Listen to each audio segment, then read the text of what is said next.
Bapak-bapak dan ikhwah dan anakku sekalian, hafizakumullahu ta'ala jami'an. Alhamdulillah kita banyak bersyukur kepada Allah atas nikmat yang terus tercurah pada kita sekalian.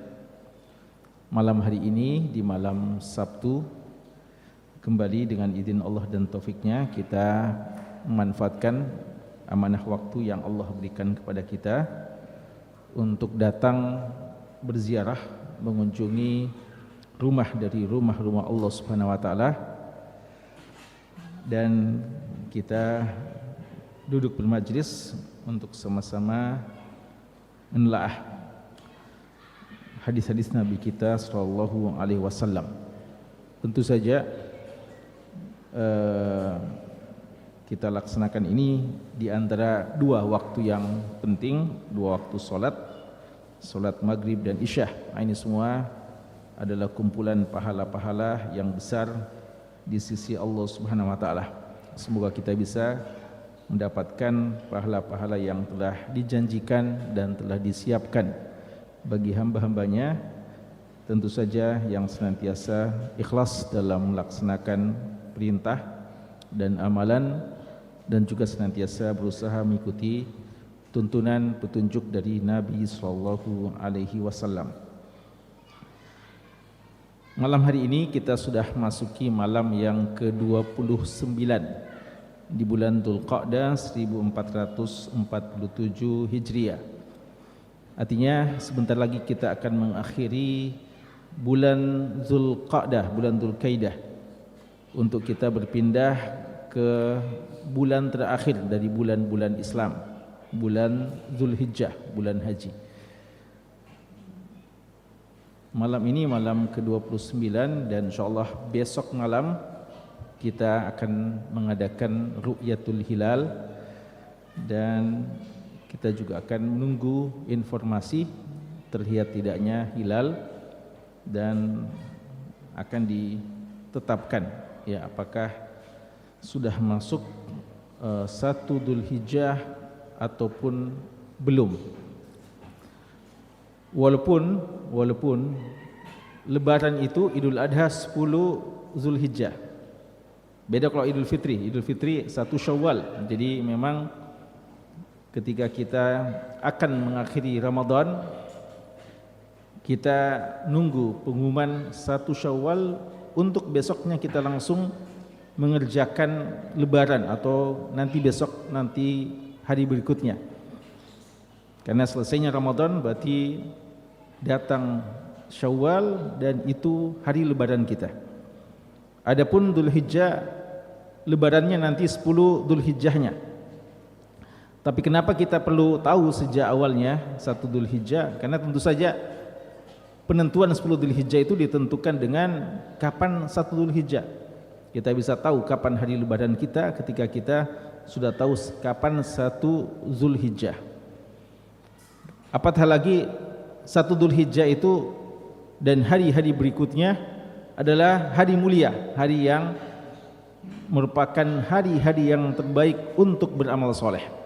Dan ini diantara satu tabiat syariat kita, diantara hal yang sangat spesifik pada syariat kita, berbeda dengan syariat yang lainnya, adalah syariat kita ini datang dengan lebaran, dengan Id, yang merupakan hari besar kita, hari kegembiraan, hari kemenangan.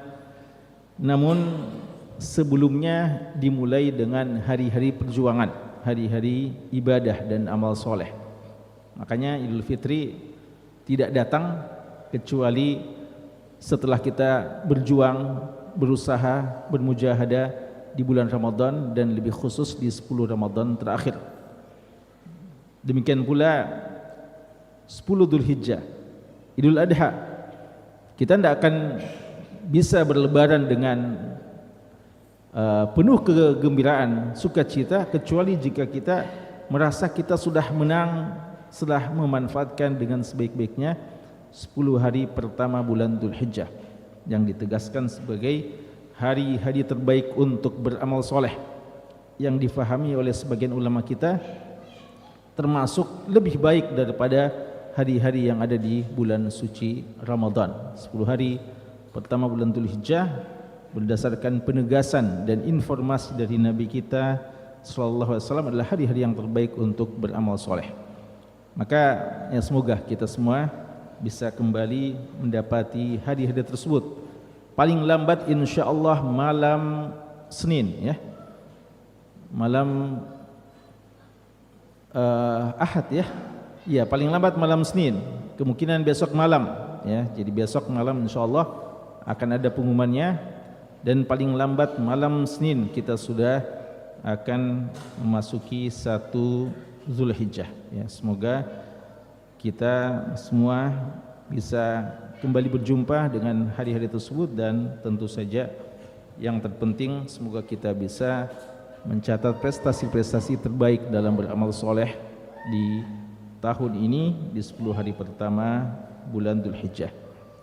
Kami tidak akan bahas masalah yang terkait secara rinci dengan Dzulhijjah ini karena alhamdulillah dalam banyak momen para asatidzah kita sudah membahasnya dan juga masih ada tabligh akbar berkaitan dengan ini.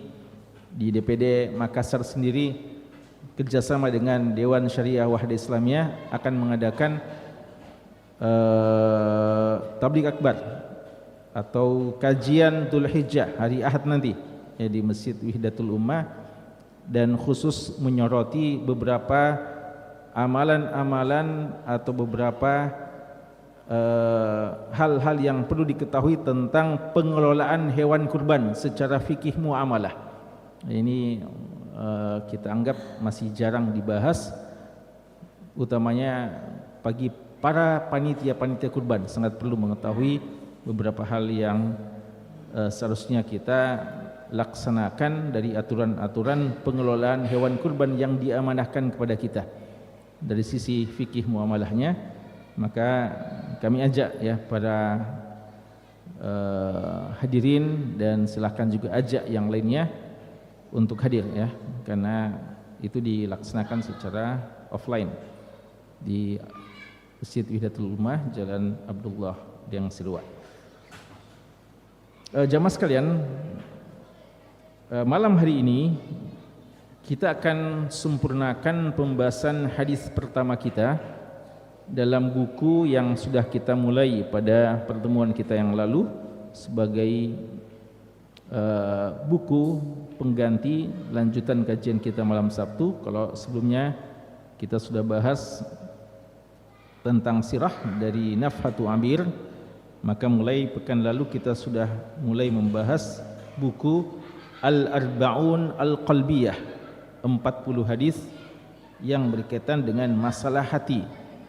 Kita sudah sampaikan beberapa muqaddimah penting, di antaranya kenapa mesti arba'un ya, kenapa mesti hadis arba'in, dan juga kita sudah menyinggung tentang bagaimana tingginya kedudukan hati dalam syariat Islam, bahwa dialah masalah yang paling penting dan dialah yang menentukan bahagia tidaknya seorang hamba di akhirat kelak.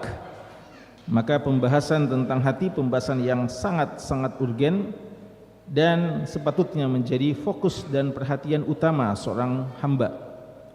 Dan makna 40 hadis tentang hati bukan berarti cuma 40 hadis yang membahas masalah hati.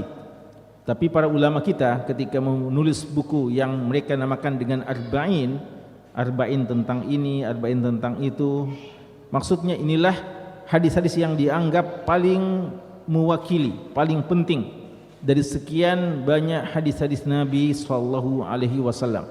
Kalau dikatakan hadis arba'in tentang pendidikan, maka itu dianggap hadis yang paling penting. 40 hadis tentang pendidikan ini mudah-mudahan bisa mewakili ratusan mungkin hadis atau mungkin ribuan hadis yang berkaitan dengan masalah pendidikan. 40 hadis tentang jihad umpamanya, ini mewakili sekian banyak hadis tentang masalah jihad. 40 hadis tentang akhlak, 40 hadis tentang akidah, 40 hadis tentang dakwah, 40 hadis banyak sekali ya. Dan Syekh Muhammad Shalih Al-Munajjid penulis buku ini hafizahullah taala menulis buku khusus membahas masalah hati, 40 hadis tentang masalah hati. Makanya dialah pembahasan yang sangat-sangat penting. Kita juga sudah menjelaskan tentang siapa penulis buku ini, dan juga kita sudah menjelaskan apa hati yang dimaksudkan. Yang kesimpulannya bahwa kalau dia adalah suatu anggota tubuh kita, maka hati yang dimaksudkan adalah jantung itu sendiri yang merupakan pusat dari seluruh anggota tubuh. Kalau dia sudah tidak berfungsi, maka seseorang tidak lagi dinamakan sebagai seorang yang hidup. Ya, ketika jantung sudah tidak berdetak lagi, maka berarti dia telah mati.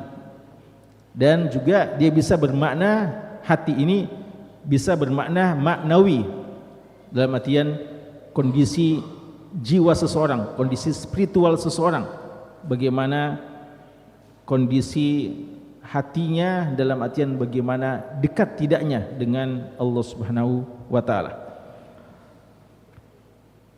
Kita sudah baca hadisnya, kita akan sempurnakan, kita akan selesaikan, sempurnakan pada malam hari ini. Kita juga sudah sebutkan tentang sahabat perawi hadis ini dan kenapa sampai beliau mengatakan saya mendengar dengan mata dan telinga saya, ya.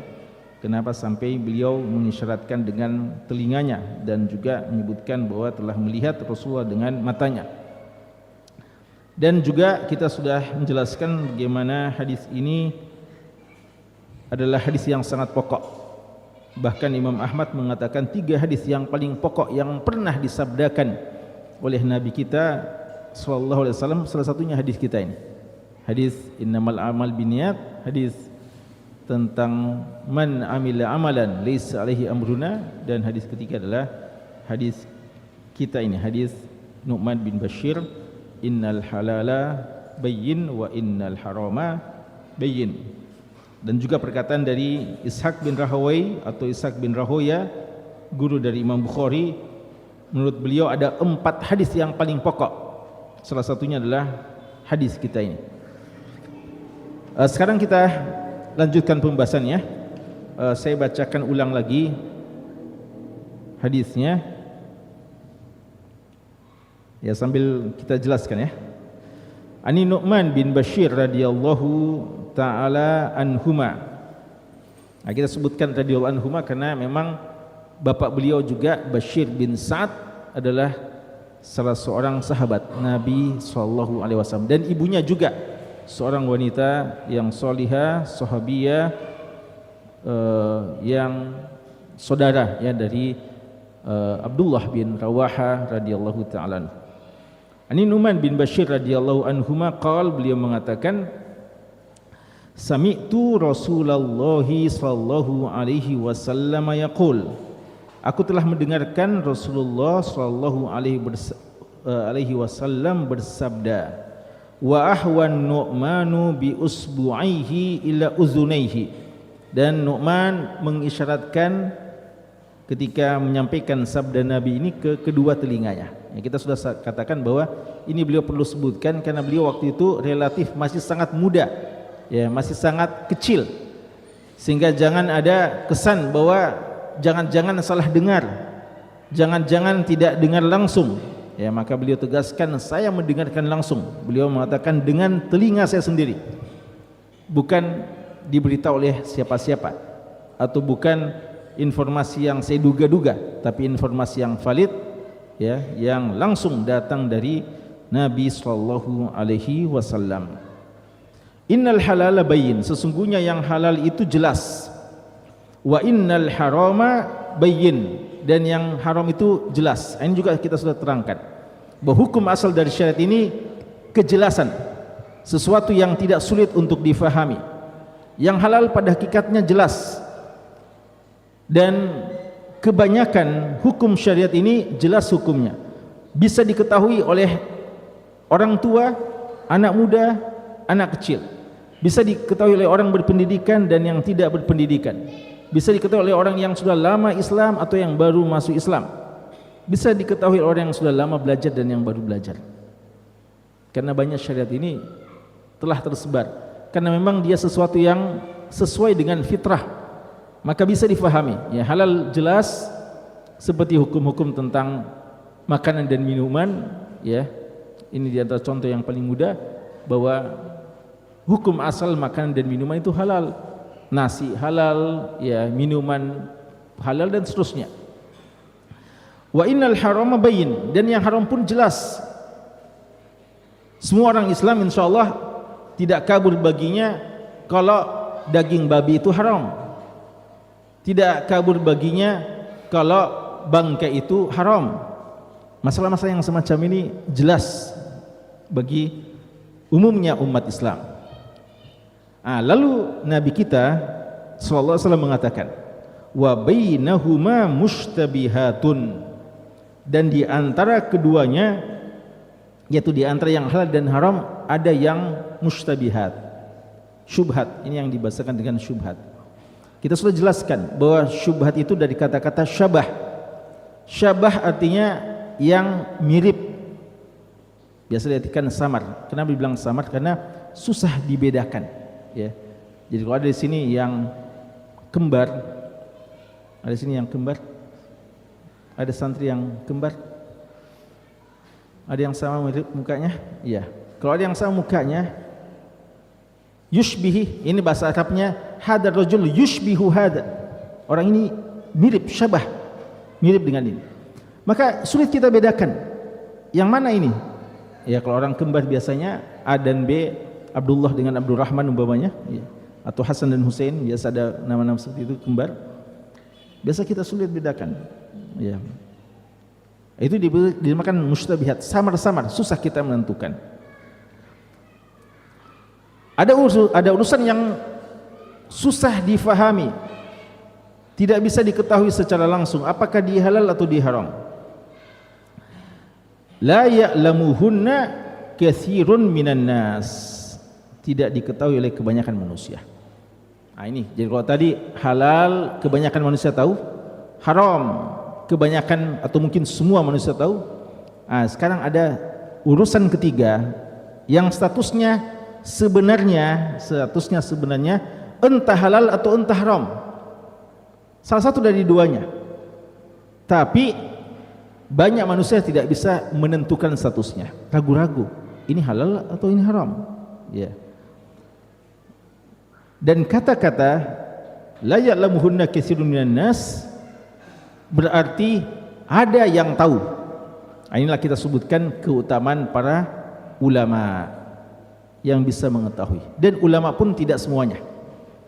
Dan ini yang dimaksud oleh Allah, salah satu yang dimaksud oleh Allah dalam Al-Quran, huwallazi anzala 'alaikal kitaba minhu ayatun muhkamatun hunna ummul kitab wa ukharu mutasyabihat fa ammal ladzina fi qulubihim zaygun fayattabi'una ma tashabaha minhu ibtigha'a fitnah wa ibtigha ta'wilih wa ma ya'lamu ta'wilahu illallahu warrasikhuna fil ilm. Ya, kalau kita baca ayat ini ada dua tanda wakaf yang bisa berbeda maknanya, yang bisa membuat berbeda maknanya. Anak-anak ini hafal ya? Siapa yang sudah hafal surat Ali Imran di sini? Sudah ada? Kita berapa ayat yang dihafal di surat Ali Imran? Selesai? 200? Belum. Tapi ini kan masih awal-awal tah? Kita hafal ya? Iya. Lihat ayatnya ini ya. Faham maknanya? Ya, Allah mengatakan, dialah Allah anzal alaikal kitab, telah menurunkan kepadamu kitab. Al-Quran ini kata Allah, minhu ayatun muhkamat.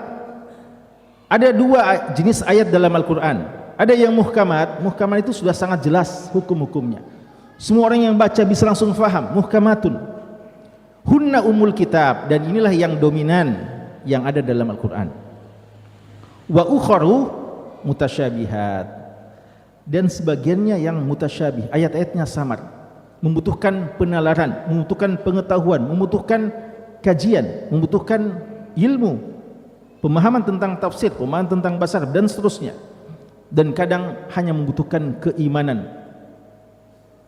Kenapa? Kata Allah, minhu ayatun mustabihatun la ya'lamuhun. Allah mengatakan minhu ayatun muhkamatun hunna umul kitab wa ukharu mutasyabihat. Untuk ayat syubhat ini bagaimana sikap kita, bagaimana cara kita berinteraksi dengan ayat-ayat yang samar-samar yang mungkin membuat seorang agak ragu kadang. Kata Allah Subhanahu wa taala, fa ammal ladzina fi qulubihim zayghun fayattabi'una ma tashabaha minhu ibtigha'al fitnah wa ibtigha'a ta'wilih. Orang yang suka cari-cari masalah dengan agama Islam, orang-orang yang punya penyakit dalam hatinya, orang munafik, orang yang suka membuat syubhat, ya istilah kita dalam agama ini. Dia belajar Islam bukan untuk mendalami dan bukan untuk mengamalkan, tapi dia belajar Islam untuk cari-cari kesalahannya, walaupun kadang dicari-carikan biar tidak ada salahnya. Bagaimana cara mereka mau membuat kita ragu akan Islam ini, sampai seakan-akan kita juga kadang sebagian orang setuju bahwa ini salah, keliru ini. Cari ayat-ayat yang syubhat, ayat-ayat yang tidak terlalu jelas maknanya, yang membuat kadang biasa orang ragu. Maka mereka mengapakan ayat-ayat yang ini, yang samar-samar, ibtigha'al fitnah, buat fitnah, wa ibtigha' ta'wil, dia mau takwilkan dengan takwil-takwil yang membuat orang ragu, ya, tafsiran-tafsiran yang keliru tentang agama. Maka dia cari ayat-ayat yang dianggap kontradiksi, ya. Mereka berusaha itu cari ayat-ayat yang kontradiksi. Padahal bagi kita, afala yatadabbaruna al-Qur'an walau kana min 'indi ghairi walau kana min 'indi ghairillahi lawajadu fi ikhtilafan katsira. Apakah mereka tidak mau tadabburi isi Al-Qur'an? Kalau mereka tadabburi, mereka akan tahu tidak ada kontradiksi dalam ayat-ayat Allah. Tidak ada, itu keyakinan kita. Maka kalau ada yang kita tidak terlalu fahami, kita langsung kembalikan kepada Allah. Tapi orang-orang yang memang suka cari penyakit dalam hatinya, ya, maka Allah mengatakan fa ammal ladzina fi qulubihim zayghun. Memang ada kesesatan, kebengkokan pada pikirannya, maka mereka cari-cari, ya. Makanya Aisyah radhiyallahu anha bilang, kalau kamu melihat ada seseorang yang suka cari-cari ayat-ayat yang mutasyabihat, dan biasanya orang seperti itu, ayat-ayat yang sangat jelas dia tidak amalkan, lalu cari ayat-ayat yang mutasyabihat, habis kadang waktu dia diskusikan, yang kadang ayat itu cuma membutuhkan keimanan, tidak ada yang perlu diamalkan, dia imani saja karena tidak ada hukum darinya. Lalu ayat yang sudah jelas dia tidak laksanakan, sholat dia tidak laksanakan, ya, puasa dia tidak laksanakan, pakai hijab dia tidak laksanakan. Kerjanya kadang begitu hebat berdiskusi dalam masalah-masalah yang susah-susah, sibuk dengan itu. Itulah kata Aisyah radhiyallahu anha, kalau kamu lihat orang yang sibuk-sibuk dengan itu, itu yang Allah Subhanahu wa taala namakan mereka dalam Al-Qur'an. Fa ammal ladzina fi qulubihim zayghun fayattabi'una ma tashabaha minhu ibtigha'al fitnah wa ibtigha' ta'wil. Ibtigha' ta'wili wa ma ya'lamu. Ini kata Allah. Padahal tidak ada yang tahu tentang takwilnya illallah, kecuali Allah saja. Jadi kita ini kembalikan kepada Allah. Itu wakafnya di situ. Lalu lanjutannya, warasikhuna fil ilmi yaquluna rabbana amanna, yaquluna amanna bih kullu min 'indi rabbina wa ma yadhakkaru illa ulul absar. Ya. Jadi orang yang mendalam ilmunya justru kembalikan langsung kepada Allah, tidak mau menyusah-nyusahkan dirinya. Kita imani saja. Tapi ada satu wakaf yang diriwayatkan dari Abdullah bin Abbas mengatakan, ibtigha' ta'wil wa ma ya'lamu ta'wilahu illallahu warrasikhuna fil ilm. Baru wakaf di situ.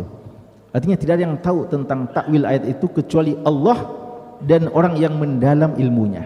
Berarti orang yang mendalam ilmunya juga tahu itu. Inilah salah satu buktinya. Dalam hadis, la ya'lamuhunna katsirun minan nas. Bahwa memang dalam syubhat itu kadang banyak orang tidak bisa faham. Kita tawakuf saja. Tapi ada sebagian hamba Allah yang tahu tentang hukumnya. Nah, itu keutamaan para ulama-ulama kita. Sekarang kalau ada masalah yang samar-samar, kita tidak jelas, maka bagaimana cara penyikapannya? Ini yang disebutkan selanjutnya. Kata Nabi sallallahu alaihi wasallam, "Faman ittaqa syubuhati faqad istabra li dinihi wa irdihi." Jadi orang dalam menyikapi yang syubhat itu dia terbagi dua, ya. Dalam menyikapi hal yang syubhat. Jadi kenapa kadang syubhat? Kadang syubhat itu muncul karena memang ada kelihatan beberapa dalil yang susah dikompromikan, ya. Contoh untuk masalah makanan umpamanya. Ada hadis yang mengatakan tentang semua yang ada di laut halal, ya. Tahurun ma'uhu wal hillu maitatuhu. Ketika Rasul ditanya tentang laut, beliau mengatakan laut itu suci dan mensucikan airnya, tahur, dan halal semua apa yang ada di dalamnya. Bangkainya halal, ikan dan semua yang di dalamnya. Lalu berarti semua yang ada di dalamnya halal. Tapi ternyata di dalam laut ini ada yang dinamakan anjing laut, ya. Ada mungkin babi laut, ada ya? Ada babi laut, ya. Khinzirul ma', ya. Ada dalam istilah bahasa Arab, yang tidak tahu kalau di bahasa Indonesia. Khinzirul ma', babi laut umpamanya, anjing laut ada, ya. Lalu mungkin orang bilang bagaimana dengan yang hidup berma'i umpamanya, ya. Kadang hidup di air dan kadang juga tidak. Dan yang ada yang bertaring umpamanya, kan ada larangan juga yang seperti itu. Nah, ini bagaimana dengan yang semacam itu? Muncullah samar-samar, ya. Karena di satu sisi kayaknya halal karena masuk dalam dalil tadi, tapi sisi yang lain ada juga dalil yang melarang dan sifat-sifatnya sebagian cocok dengan itu. Ini muncul kadang kesamaran, dan kadang bukan zatnya yang samar, tapi cara proses mendapatkannya. Ini kadang dalam muamalah interaksi kita dalam jual beli kontemporer hari ini. Barang yang kita jual jelas halal, tapi caranya, teknisnya kadang ada syubhat-syubhatnya, apakah masuk riba atau tidak, apakah ada ghararnya atau tidak. Nah, ini kadang menyebabkan itu syubhat. Nah, sekarang gimana sikap kita kalau ada syubhat seperti itu? Nah, ini yang diterangkan dalam hadis. Faman ittaqa syubuhati, ya, kalau ada hal yang syubhat kita belum terlalu tahu hukumnya, maka kata Nabi SAW, faman ittaqa syubuhati istabra li dinihi wa irdihi. Siapa yang meninggalkan, ittaqanya ini menjauhi, tidak mau dekat-dekat dengan syubhat, maka istabra li dinihi, dia telah menyelamatkan agamanya, wa irdihi, dan kehormatannya. Apa maksudnya agamanya dan kehormatannya?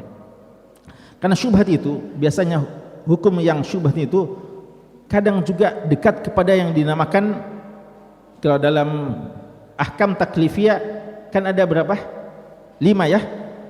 Ada apa? Wajib, ada haram, ada sunnah, ada apa? Makruh, ada mubah.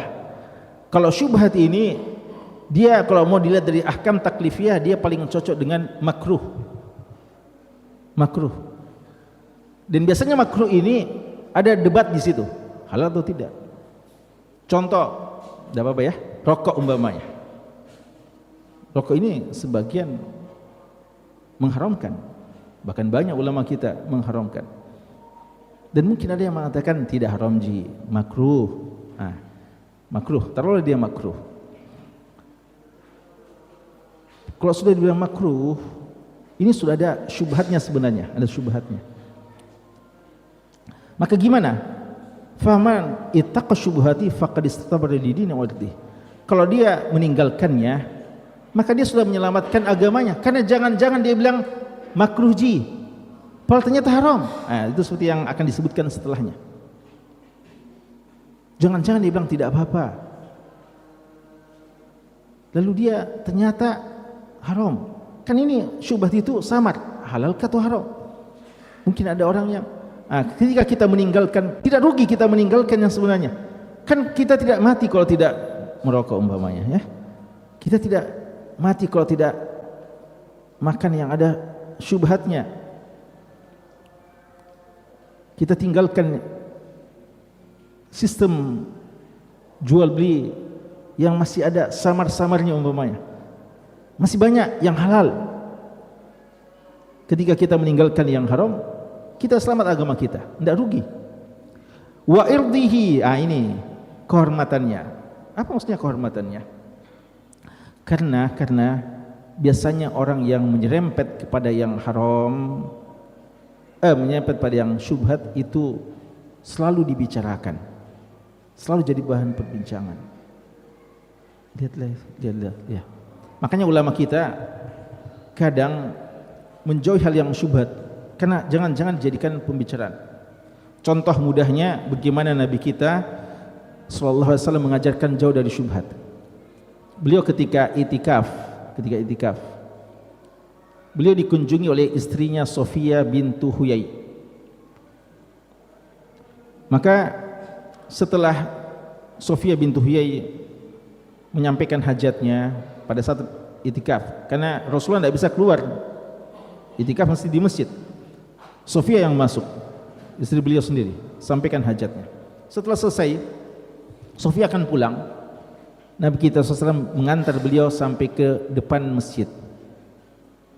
Ketika Rasulullah SAW mengantar Sofia di depan masjid, tiba-tiba lewat dua orang Ansar. Dua orang Ansar ini ketika melihat Rasulullah bersama seorang wanita, keduanya cepat jalannya, terkesan kayak mau lari, mau tinggalkan Rasulullah. Lalu Rasulullah mengatakan, ala rislikuma, pelan-pelan, innaha la Sofia. Wanita yang bersama Isa ini, yang saya antar ini, Sofia, istri saya sendiri. Lalu dua sahabat itu bilang, ya Rasulullah, mana mungkin kami prasangka buruk kepadamu? Ya, mana mungkin kami prasangka buruk kepadamu? Lalu Rasulullah mengatakan, tapi syaitan itu berjalan di tubuh kita bagaikan aliran darah. Saya khawatir syaitan akan memunculkan syubhat pada dirimu, keraguan-keraguan. Siapa itu Rasulullah jalan-jalan sama seorang wanita? Ya, bisa saja ada syubhat. Maka saya tidak inginkan muncul itu, maka saya perlu terangkan, ya, agar tidak menjadi bahan pembicaraan. Kan biasa gitu ya. Jadi ada biasa orang, saya pernah lihat ustadz itu sama seorang wanita. Kayaknya tidak mungkin istrinya itu, karena masih muda. Ya. Nah, ustadznya tua nih. Ya. Dan kayaknya tidak ada anak perempuannya itu ustadz. Ya. Saudarinya juga sudah meninggal semua, mungkin ya. Jadi siapa itu kira-kira? Ya, muncul syubhat. Ya. Nah, biasa, mestinya dia tabayun, tapi disebarkan. Akhirnya meragukan itu ustaz. Ya, ustaz syubhat sudah. Ya, jadi sudah banyak syubhat, tinggalkan. Makanya perlu dihindari. Karena itu Rasulullah tidak mau biarkan. Maka Rasulullah langsung jelaskan bahwa dia Sofia, supaya tidak ada keraguan. Karena itu juga para ulama kita mengatakan, umpama kita suatu saat ada tempat-tempat yang haram, jangan kita dekat-dekat situ, ya, karena jangan-jangan orang sangka kita dari situ, ya. Jadi umpama antum, ya, kalau dulu kita ya biasa nunggu PT-PT umpamanya. Saya sekarang sudah tahu tentang kendaraan umum gimana. Kita mau nunggu kendaraan umum umpamanya. Lepas kita nunggu di tempat hiburan malam umpamanya. Kita bukan dari situ sebenarnya, kita mungkin dari pengajian dan sebagainya, tapi kita cari-cari dekat-dekat kita, akhirnya kita jalan-jalan terus sampai ini kayaknya lebih banyak sini kendaraan. Maka kita pas nunggu di depan hiburan malam. Lalu setelah singgah PT-PT-nya, kita naik, ternyata ada ikhwah juga situ. Dia subhanallah, dari sini. Itu syubhat itu, ya. Maka jangan dekat-dekat seperti itu, akan muncul keraguan. Umar bin Khattab mengatakan, "Faman waqa'a mauqifasy syubha fala yalumanna ala man asa'a bihi dzunun. Siapa yang berada pada posisi syubhat, jangan salahkan orang yang prasangka buruk sama dia. Ya. Makanya kalau ada yang fitnah-fitnah kita, langsung jawab itu, jelaskan. Agar orang itu, ini benar ini, karena tidak ada jawaban. Tidak ada juga pembelaan. Ya. Berarti betul ini yang rumor yang beredar ini. Ya. Kadang-kadang perlu untuk seperti itu, menghilangkan syubhat. Karena kalau tidak, itu artinya kehormatan. Kehormatan kita menjadi bahan, menjadi tumbal, kadang-kadang hilang kehormatan kita karena menjadi pembicaraan di kalangan manusia banyak, karena kita terlalu menggampang-gampangkan syubhat. Faqad istabra li dini wa irdi. Lalu bagaimana sikap yang benar? Beliau mengatakan wa man waqa'a fi syubuhati, siapa yang melakukan yang syubhat, waqa'a fil haram, dia akan jatuh pada yang haram. Apa maksudnya? Siapa yang melakukan syubhat, dia melakukan yang haram. Ada dua maknanya, banyak penjelasan, tapi ada dua makna yang paling dikenal oleh ulama kita. Pertama, makna siapa yang jatuh pada syubhat, jatuh pada yang haram, maksudnya bahwa mungkin dia sangka cuma syubhat atau istilahnya makruh saja, padahal sebenarnya sudah haram itu. Kan itu dia bilang ini kan syubhat ya, belum jelas. Padahal sebenarnya sudah haram, cuma dia saja belum tahu itu bahwa dia haram. Maka kemungkinan waman waqafi syubhat waqafil haram, siapa yang jatuh pada syubhat sebenarnya sudah jatuh pada haram tanpa dia sadari, Itu seperti umpamanya bilang rokok umpamanya, makruh ji, tapi ternyata siapa tahu yang betul orang yang bilang haram, subhanallah, kita jatuh pada hal yang diharamkan. Atau makna kedua, waman waqafi syubhat waqafil haram, bahwa biasanya orang yang sudah memudah-mudahkan syubhat, dia akan jatuh sebentar lagi pada yang haram. Orang yang suka menyerempet yang syubhat, dia akan mudah jatuh pada yang haram nanti. Kalau dia sudah terlalu biasa-biasakan, ini kan belum haram, cuma hampir haram, cuma akhirnya dia akan terjatuh. Makanya nanti ada permisalan yang disebutkan Rasulullah. Gimana itu? Ini ada sebuah hadis yang mengatakan, hadis sahih ya, la'anallahu sariq yasriqul baydah fatuqta'u yaduhu, la'anallahu sariq yasriqul habl fatuqta'u yaduhu. Allah melaknat seorang pencuri di mana dia mencuri telur lalu dipotong tangannya. Allah melaknat seorang pencuri yang mencuri tali lalu dipotong tangannya. Hadis ini menjadi pertanyaan sebagian yang membacanya. Sebagian ulama menjelaskan tentang ini. Kan ada yang bilang, setahu kami kan potong tangan dalam Islam memang syariat, tapi itu ada nisabnya, rubu dinar fasaida. Tidak boleh dipotong kalau tidak sampai seperempat dinar atau lebih. Kalau telur, berapa harganya sebutir telur? Berapa? Orang sih paling tahu ya. Berapa? Ya, 2.000. Iya, itu kan bukan seperempat dinar. Iya. Kenapa bisa dipotong tangannya? Nah, kata ulama kita, hadis ini ada berapa penjelasannya. Ada yang bilang telurnya ini bukan telur biasa, telur emas sebenarnya. Ya, ada yang bilang gitu. Ya. Talinya bukan tali biasa, tali kapal, sebenarnya tali yang mahal, ya, tali dengan kapalnya mungkin. Ya. Ada yang jelaskan gitu. Tapi di antara makna yang paling bagus mengatakan, kenapa seorang pencuri telur bisa dipotong tangannya? Karena maksud dia mencuri telur lalu dipotong tangannya, awalnya tanda kutip ya, prestasi mencurinya pertama kali cuma telur saja. Ya. Tapi setelah dia mencuri telur berhasil, apakah dia berhenti? Tidak. Dia akan telur berhasil. Nanti dia butuhkan, dia mau lagi, masa cuma telur, mau lebih lagi, ya. Akhirnya dia pikir, dia ini kayaknya subhanallah ya, waliyadzubillah, berbakat untuk melakukan yang lebih. Ya. Makanya orang korupsi mungkin dimulai dengan yang kecil-kecil dulu, sampai nanti triliunan mungkin. Maka awalnya telur sampai mungkin yang besar, sampai mencuri sesuatu yang besar yang sudah sampai nisab seperempat dinar, maka dipotong tangannya.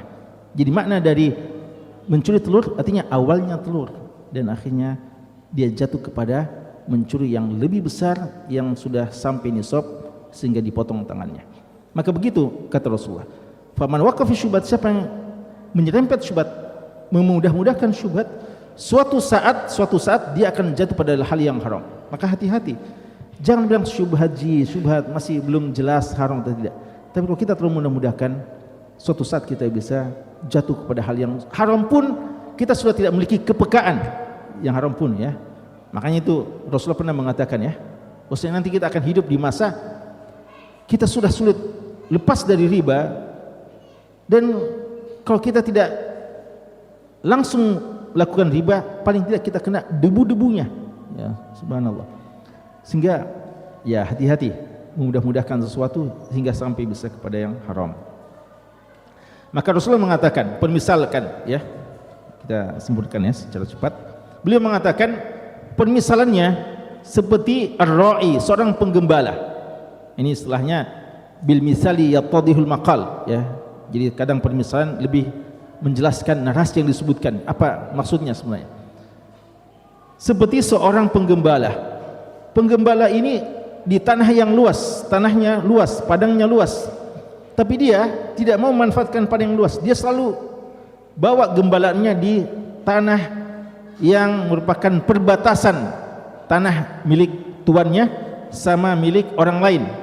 Kalau dia menggembala di tempat-tempat yang perbatasan. Yar'a haulal hima, hima itu batasan. Haulal hima. Yushiku an yartafi. Kalau dia tidak awas, tidak hati-hati, gembala ini mungkin suatu saat ketiduran, gembalanya akan lompat, akan masuk ke tempat orang lain tanpa dia sadari. Yushiku an yartafi. Wa inna likulli malikin hima. Setiap pemilik sesuatu ada daerah-daerah batasannya. Wa inna maharimallahi wa inna himallahi maharimuhu. Dan daerah batasannya Allah itu adalah yang diharamkan. Makanya hal yang diharamkan itu Allah katakan dalam Al-Quran apa? Fala ta'taduha, jangan kalian melampauinya. Bahkan Allah mengatakan fala taqrabuha, jangan mendekati. Jadi haram itu batasannya Allah, yang haram itu jangan dilampaui, bahkan jangan mendekati. Orang yang berzina, waliyadzubillah, orang yang berzina, apakah dia pernah berpikir berzina? Sebagian mungkin mengatakan kita tidak berzina ji, tapi dia tidak berhati-hati. Subhanallah, dia anggap berdua-duaan saja dulu, berdua-duaan. Apakah syaitan akan mencukupkan membiarkan dia berdua-duaan? Mungkin awalnya gitu. Kita usahakan kita pacaran yang seislami mungkin ya. Setan bilang bisa itu ya. Kita sama-sama aktivis, kita bisa ya, pacaran yang paling Islam. Maka selalu ada batasan. Suatu saat makin longgar, suatu saat makin longgar, suatu saat terjadi. Waliyadzubillah. Itu kalau kita tidak hati-hati, waqa fil haram karayar. Makanya Allah mengatakan fala taqrabu wala taqrabuz zina innahu kana fahisha wa sa'a sabila. Jangan dekati. Allah tidak mengatakan jangan zina. Karena kapan kita pandang enteng, dekati, sebentar lagi kita akan jatuh dalam zina yang terkutuk itu. Jamaah sekalian, hadis ini ditutup dengan sabda Nabi sallallahu alaihi wasallam, bagaimana bisa memiliki hati yang peka, sensitif, yang bisa jauh dengan syubhat dan bisa menyikapi halal dan haram dan menyikapi syubhat dengan benar. Yaitu perlu hati yang hidup, hati yang berkualitas. Beliau mengatakan, ala wa inna fil jasadi mudghah, ketahuilah pada jasad kita ini ada sekerat daging, segumpal daging, sekerat daging. Idza salahat salahal jasadu kullu, kalau dia bagus maka akan baik seluruh tubuh. Kualitas hati kita baik, maka seluruh anggota tubuh taat tunduk kepada Allah. Wa idza fasadat, kalau pemimpin ini, karena pemimpin dari anggota tubuh kita adalah hati, kalau pemimpinnya sudah rusak, maka rusaklah seluruh anggota tubuh. Ala wahiyal qalbu, yang dimaksudkan adalah hati. Maka jamaah sekalian, sebagaimana anggota tubuh kita ini, tubuh kita mandi, kita bersihkan setiap hari. lalu rambut kita keramas, semuanya kita bersihkan. Hati ini lebih berbolak-balik lagi. Kalau tidak diurus, jangan kita bayangkan hati kita ini akan sehat terus. Ya, jangan akan bayangkan. Sebagaimana antum jangan berharap antum bisa bersih tubuh antum kalau antum biarkan, ya. Mesti dibersihkan. Hati ini lebih patut untuk diurus. Karena dia dinamakan hati karena selalu yataqallab, selalu berbolak-balik. Maka perlu ada proses namanya tazkiyatun nufus, penyucian jiwa. Kalau hati ini dibiarkan, dia akan keras. Hati dibiarkan, dia akan sakit. Dan kalau dibiarkan terus sampai mati, khatamallahu ala qulubihim. Makanya hati ini dialah sesuatu yang paling patut dijadikan perhatian utama. Kalau dia sudah baik, maka anggota tubuh kita juga akan baik. Terakhir sekali, apa korelasi antara awal-awal innal halala bainun wa innal harama bainun wa bainahuma umurun mustabihat dengan masalah hati? Ulama kita mengatakan di antara hal yang bisa membuat kita punya pengetahuan membedakan antara yang halal dan haram dan yang syubhat adalah hati yang bersih.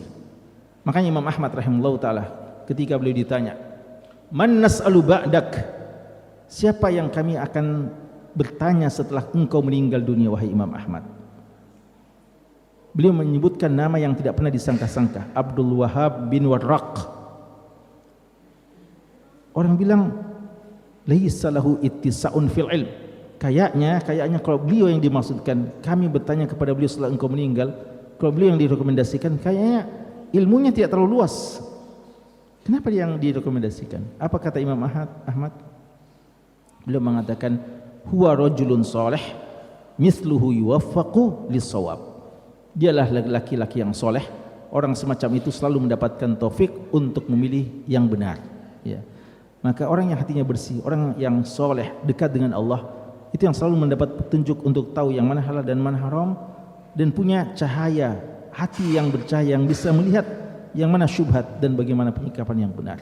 Maka jamaah sekalian, kesimpulan dari hadis kita ini adalah mari kita urus dengan baik hati kita ini.